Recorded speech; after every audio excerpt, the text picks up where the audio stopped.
মা, এই চালটা ধোয়া হয়ে গেছে, কি করব একটু বলুন না। ফেলে দাও। তুমি চালটা ফেলে দিলে? আপনিই তো বললেন চালটা ফেলে দিতে, তাই আমি ফেলে দিলাম।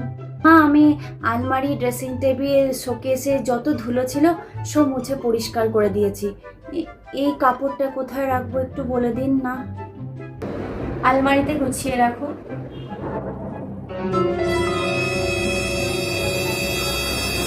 এই কোন বউকে নিয়ে আমি সংসার করছি রে বাবা। মা, জামা কাপড়গুলো গুছিয়ে ফেলেছি, কি করব আবার একটু বলে দিন না। ফেলে দাও। মা, বলছি এই টুলটা কোথায় রাখবো? আমার মাথায় রাখো। ঠিক আছে। हे प्रभु, हे प्रभु, हे हरि राम कृष्ण जगन्नाथ प्रेमानंद, ये क्या তোমার একদিন কি আমার একদিন একটা হচ্ছে।